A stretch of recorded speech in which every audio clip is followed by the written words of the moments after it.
با مقصد حمایت حقوق استعمال کنندگان از طرف کارمندان مرکز تشخیصی منطقوی تاجیک استاندارد در شهر ترسونزاده یک قطار محصولات‌های پس‌صفت و غیر استانداردی از معاملات بازپس گرفته شد.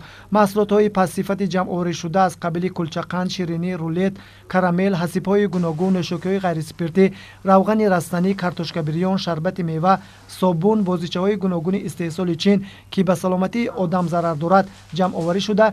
نسبت فروشندگان و صاحبکاران پای‌نوشت‌ها ترتیب داده شده جریمه بندی کرده شدند. در این باره دیرکتور مرکز تشخیصی منطقوی تاجیک استاندارد در شهر ترسونزاده میرعلی زاده پولاد شیرالی تاثیراتش را چنین بیان کرد.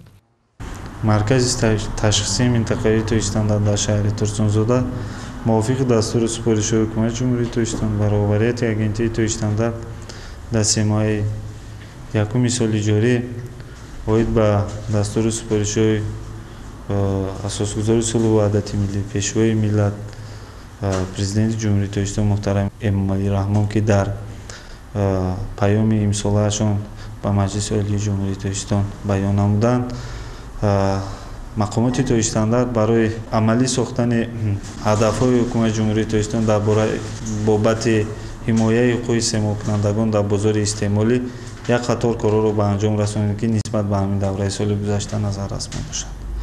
مرکز تشخیصی منطقوی تاجیک استاندارد در شهر ترسونزاده اوید به حمایت حقوق استعمال کنندگان، اوید به بی‌خطری محصولات خوراکواری، اوید به تامین چینک یگانه، اوید به خدمت رسانی سودا و دیگر سندهای معیاری حقوقی را عملی کرده ایستاده است.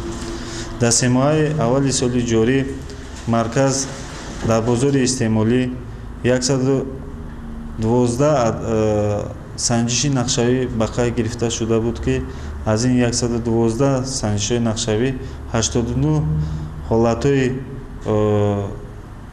سنجش‌ها به حمایت حقوق استعمال کنندگان و طلبات قانون جمهوری تاجیکستان درباره بی‌خطری محصولات خوراکواری پرونده‌های حقوق ویرانکنی مأموری ترتیب دادند. مبلغ عمومی ترتیب داده پرونده 21550 سومین را در بر می‌گیرد.